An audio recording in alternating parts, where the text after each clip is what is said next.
kita di dalam bertetangga. Yaitu Nabi bersabda, kenapa begitu sangat diperhatikan oleh Nabi hubungan bertetangga?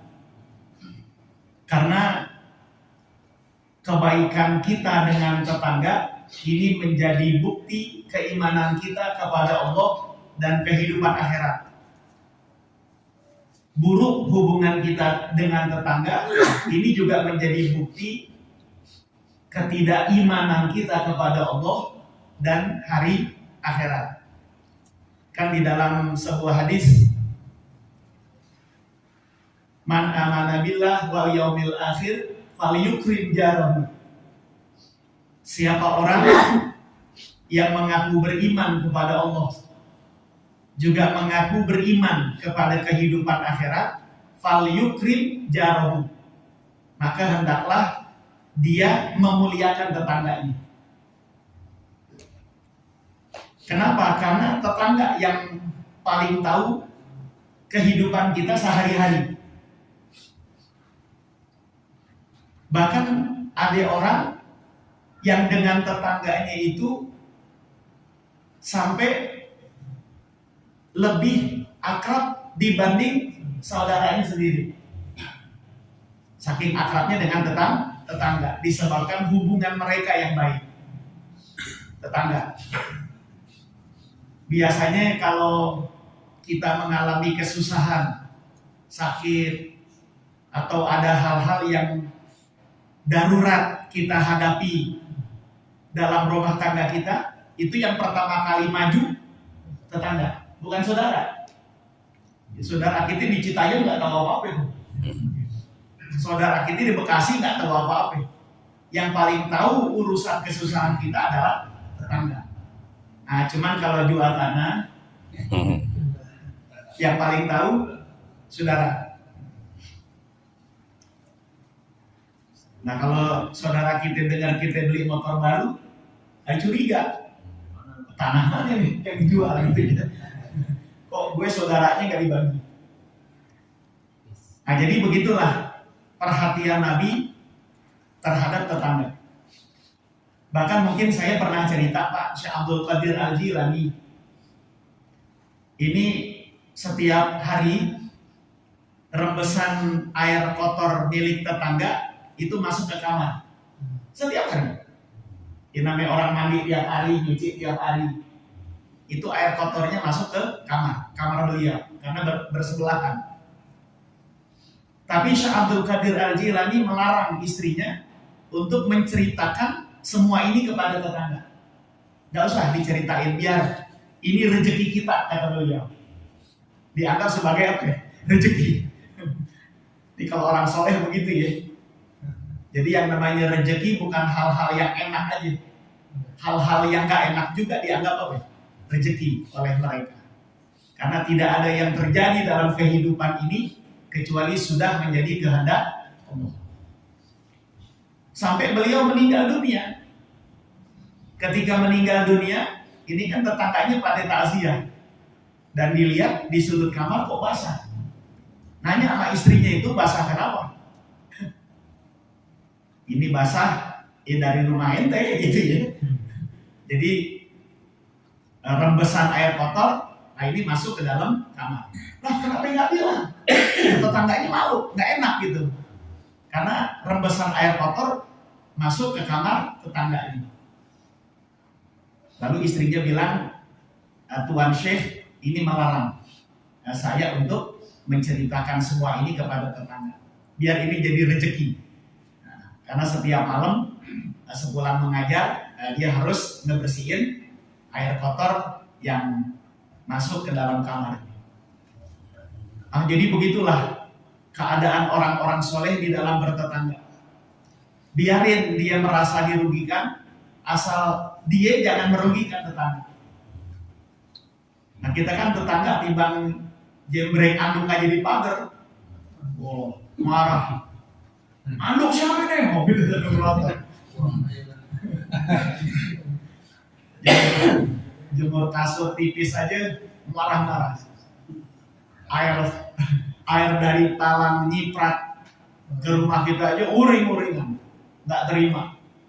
Ya padahal banyak sekali mungkin yang berasal dari rumah kita yang tidak diinginkan oleh tetangga, tapi tetangga kita diam aja. Tapi giliran kita marah. Na'udzubillah. Nah, jadi hubungan baik kita dengan tetangga ini menjadi satu bukti keimanan kita kepada Allah dan kehidupan akhirat. Man kana yu'minu billah wal yaumil akhir falyukrim jarahu. Siapa orang yang mengaku beriman kepada Allah, mengaku beriman kepada hari akhirat, maka hendaklah dia memuliakan tetangganya. Hadirin yang dirahmati Allah, dalam hadis ini ada arahan dari Nabi kita saat bersosialisasi dengan tetangga. Kata beliau, "Idza arada ahadukum ayyabi'a aqarahu falyaqbidhu ala jarihi." Idza arada ahadukum, apabila salah seorang di antara kalian berkeinginan untuk apa? Ayyabi'a aqarahu, untuk menjual pekarangannya. Ya, pekarangan depan, samping, belakang, yang penting pekarangan rumah kita. Nabi mengarahkan falyaqbidhu ala jarihi, maka tawarkan terlebih dahulu kepada tetangga. Ya mungkin tetangga pengen ngelebarin gitu, ngelebarin pekaran, nah cuman dia malu-malu nanya sama kita. Oleh sebab itu tawarkan dulu kepada tetangga. Ya kita ada niatan pengen ngejual sedikit nih tanah di samping atau belakang. Udah, datangin rumah tetangga kita, tawarin, nih maaf ada rencana pengen ngejual nih pekarangan samping, kira-kira mau nggak bayarin? Jangan mahal, yang namanya sama tetangga. Tawarin, wah enggak, yaudah kalau memang enggak, tawarkan kepada orang lain. Yang penting tetangga menjadi orang yang pertama kali kita tawarkan. Kenapa? Karena dampak ke depannya yang ngerasain kan dia. Ya misalnya nih, kita ngejual tanah sepetak dah di sebelah samping atau belakang rumah kita. Ya mungkin nanti dibeli sama orang yang kemudian di kemudian hari kelakuannya nggak ngenakin tetangga gitu. Nah kan yang disebutkan kita, gimana sih Pak Haji jual tanah sama gitu ya, sama orang begitu. Ya akhirnya imbas ketidaknyamanannya ini dirasakan oleh tetangga. Jadi begitu sangat perhatian Nabi kita dalam urusan bertetangga, sampai-sampai pada saat kita ingin menjual sedikit tanah pekarangan kita, ya akor tuh pekarangan gitu, maka yang pertama kali ditawarkan adalah tetangga. Karena tentu saja kalau dimiliki oleh orang lain khawatir sikapnya tidak sebaik kita gitu. Nanti akan berdampak ketidaknyamanan dirasakan oleh tetangga kita. Dah, itu yang pertama. Ya bahkan Nabi kita juga menganjurkan kalau kita masak, ya masak sayur atau apalah, banyakin kuahnya gitu kan Nabi ya. Banyakin apa ya? Kuahnya. Ya. Jadi biar tetangga juga ikut merasakan. Tapi alhamdulillah sih tradisi di masyarakat kita sudah cukup baik, terutama di bulan suci Ramadan itu ya, kita saling bertukar makanan-makanan kecil sebelum berbuka puasa. Gantian, ntar kita ngasih, ntar tetangga ngasih gitu. Kita ngasih sekali, tetangga 3 kali.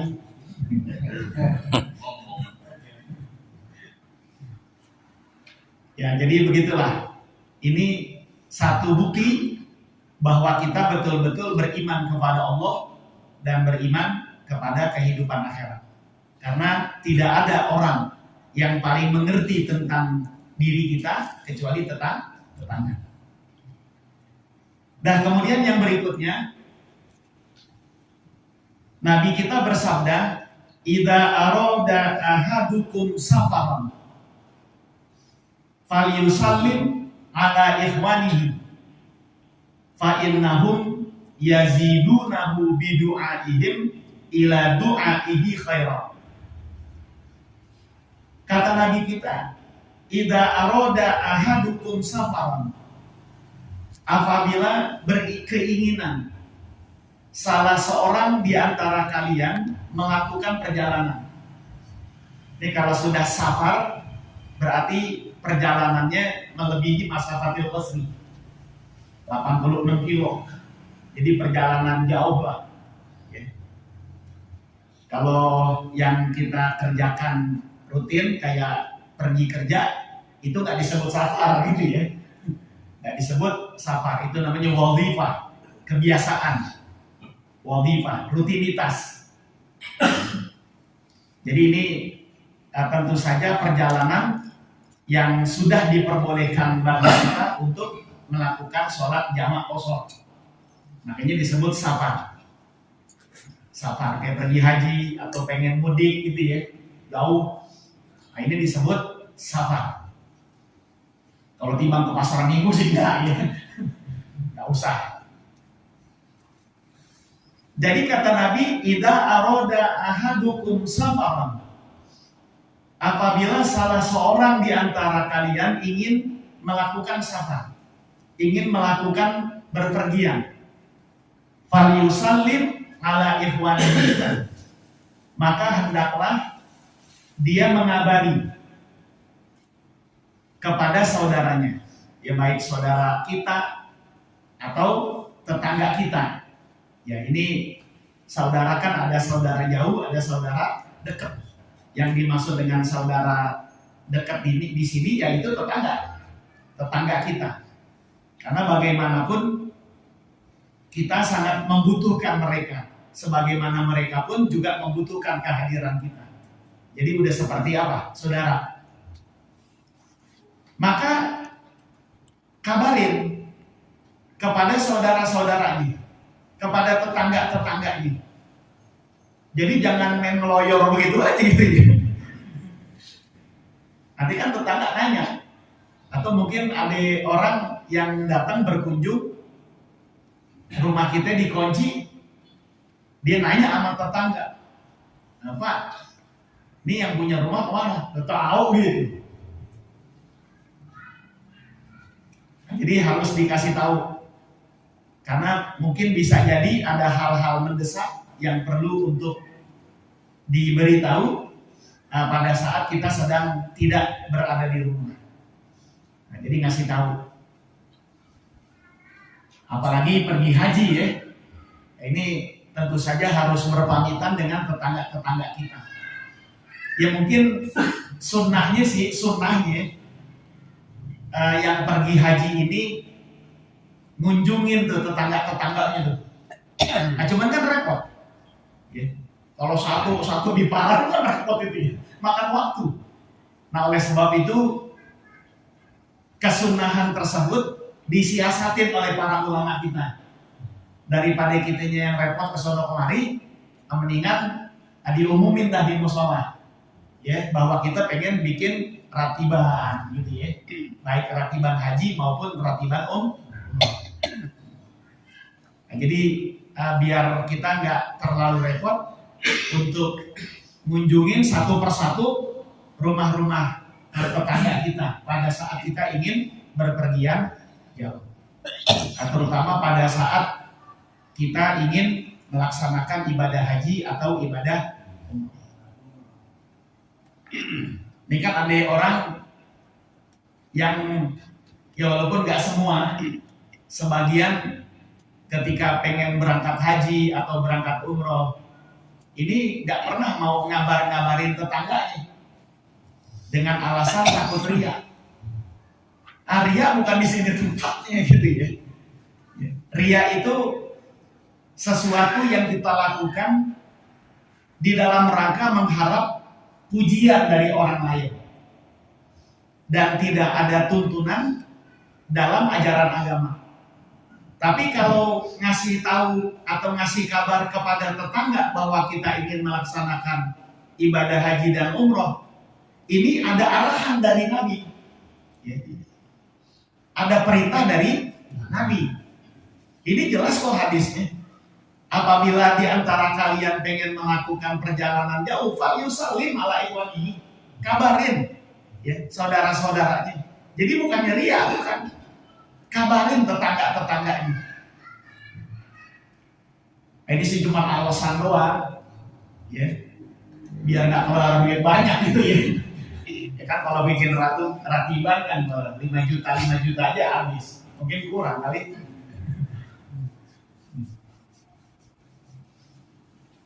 Nah ini sih alasan orang pelit ya, yang kagak mau keluar duit lebih. Nah, pada saat dia pengen melakukan ibadah haji. Nah, jadi ini tentu saja bukan atas dasar ria, tapi semata-mata melaksanakan perintah dari Nabi kita Muhammad Sallallahu Alaihi Wasallam. Karena ada hikmahnya, yaitu di antara sekian banyak hikmah Nabi perintahkan kita untuk memberi kabar kepada saudara dan tetangga kita. Fa'innahum yazidunahu bidu'aihim ila du'aihi khaira.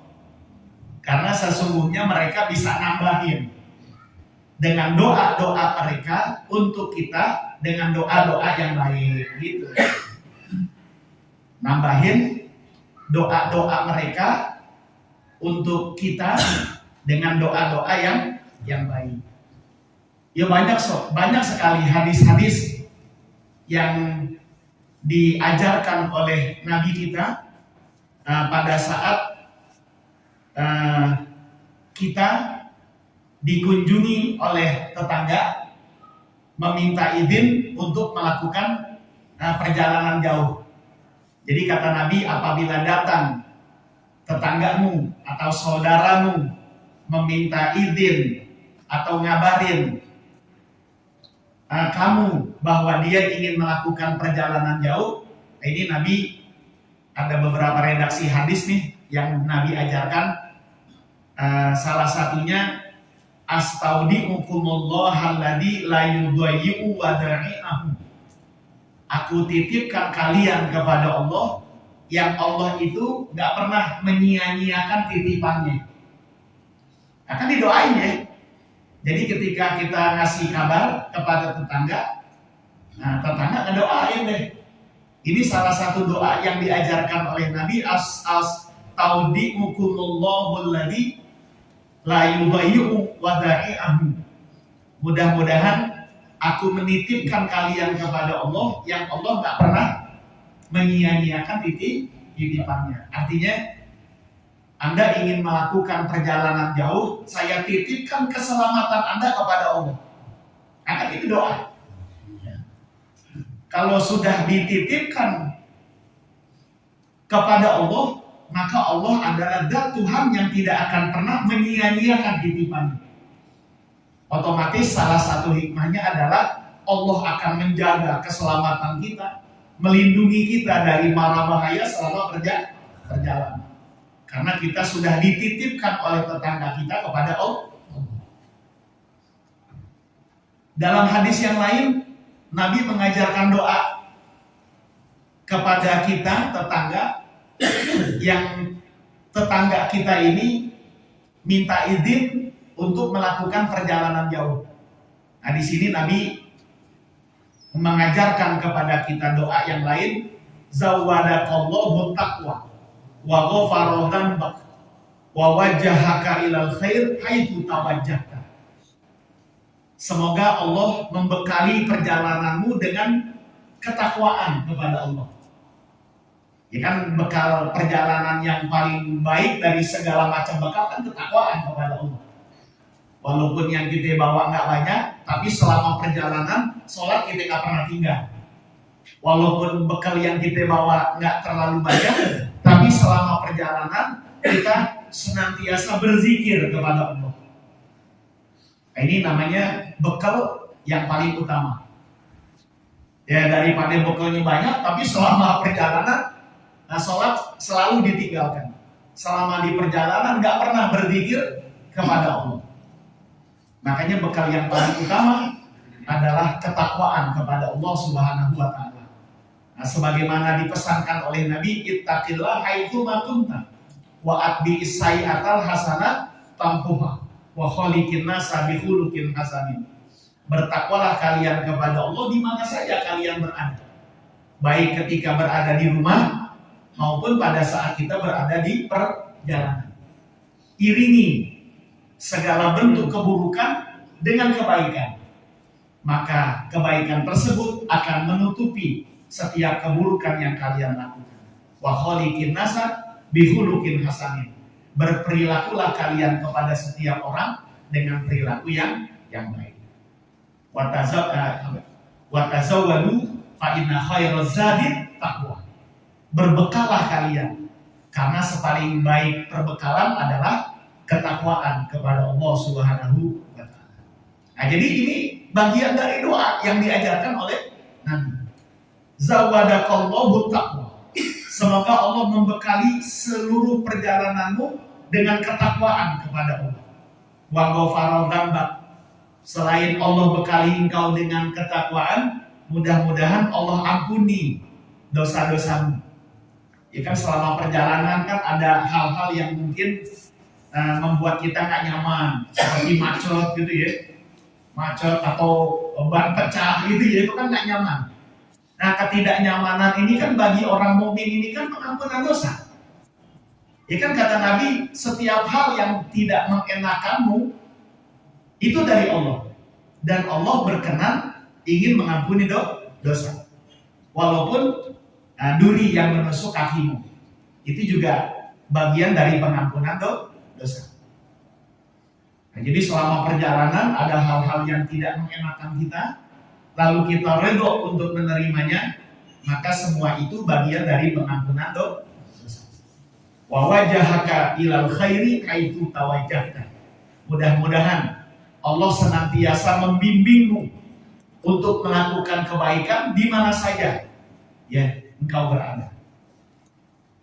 Nah, ini tentu saja doa-doa yang diajarkan oleh Nabi kepada kita nih pada saat kita didatangi tetangga untuk melakukan perjalanan jauh, ya mau mudik, mau pergi umroh dan sebagainya. Kita doakan dengan doa-doa yang baik, karena doa-doa yang baik dari kita ini menjadi tambahan. Ya kan makin banyak orang yang berdoa kan makin mustajab ya, makin mustajab. Ya kalau Nabi sih doa sendirian udah mustajab, nah kita mesti apa? Nah, jadi kita mainnya keroyokan dah gitu ya. Jadi semakin banyak orang yang mendoakan kita, maka semakin terasa kemustajaban doa kita kepada Allah Subhanahu wa taala. Nah, jadi salah satu hikmah dan faedah kenapa kita harus minta izin, kita harus ngabarin tetangga pada saat kita melakukan perjalanan jauh, hikmahnya adalah fa innahum yazidunahu bidu'aihim ila du'aihi khairan. Karena sesungguhnya mereka akan menambahkan dengan doa-doa mereka kepada doa-doamu dengan doa-doa yang baik. Nah, ini merupakan salah satu adab pada saat kita ingin melakukan perjalanan.